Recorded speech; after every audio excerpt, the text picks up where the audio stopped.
quels sont les leviers web marketing propres au B2B? Voyons tout de suite ces spécificités.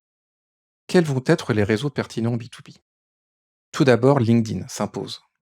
LinkedIn est un réseau social professionnel avec de la donnée de qualité. Elle est renseignée par ses utilisateurs eux-mêmes qui remplissent de façon précise leurs fonctions, leurs dates d'entrée, leurs évolutions de poste. Leurs profils sont connectés à des pages entreprises qui sont elles aussi très exactes puisqu'elles sont renseignées par l'entreprise elle-même avec le secteur d'activité, le nombre d'employés, la description de cette entreprise. C'est donc un premier réseau de choix dans toute opération B2B. Twitter aussi est intéressant, puisque la marque en B2B peut aller communiquer sur différents sujets de conversation, pas directement sur ses produits, mais du moins son secteur d'activité, et puis en tant que marque, donner son avis sur certains sujets de société.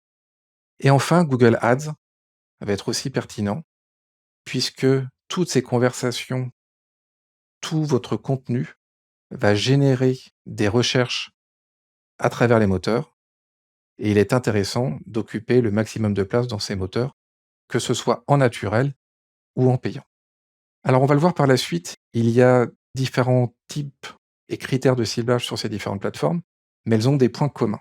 Tout d'abord, elles ont des types d'audiences communs. Il y a les audiences personnalisées. Vous pouvez charger la liste de vos contacts, clients, prospects chauds ou froids. En chargeant ces listes, cela permettra à la plateforme de les retrouver au sein de son propre écosystème et de leur soumettre un message à nouveau. Ces plateformes permettent aussi de réengager les contacts sur une publication précédente. Par exemple, vous pouvez toucher avec un autre type de format ou un autre message les utilisateurs qui ont vu d'abord l'une de vos vidéos à 25%, à 50%, 75%. Vous pouvez démarrer votre communication avec un format vidéo et toutes les personnes qui ont vu le message à 25%, alors vous les retouchez ensuite avec un message un peu plus poussé. Et puis vous pouvez aussi retoucher les utilisateurs en fonction du comportement sur votre site. C'est-à-dire qu'à travers LinkedIn, Twitter ou Google, vous pouvez retoucher les utilisateurs de votre site qui se sont arrêtés à un certain endroit dans le parcours, par exemple qui ont démarré un lead mais qui ne l'ont pas terminé, ou alors qui ont consulté une page produit sur votre site. Vous pouvez les toucher à nouveau lorsqu'ils se rendront dans leur réseau social, LinkedIn, Twitter, ou à travers, par exemple, YouTube avec Google Ads. Toutes ces plateformes aussi ont en commun des audiences similaires, c'est-à-dire qu'à partir d'une audience primaire, prenons comme exemple une liste de contacts, eh bien ces plateformes peuvent dessiner un profil similaire, c'est-à-dire très proche de cette audience primaire.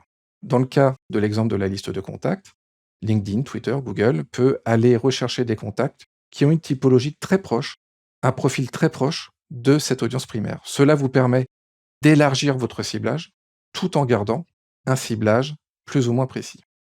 Et même en B2B, vous pouvez utiliser des réseaux sociaux B2C, comme Facebook, Instagram, TikTok par exemple, pour des cas uniquement de retargeting.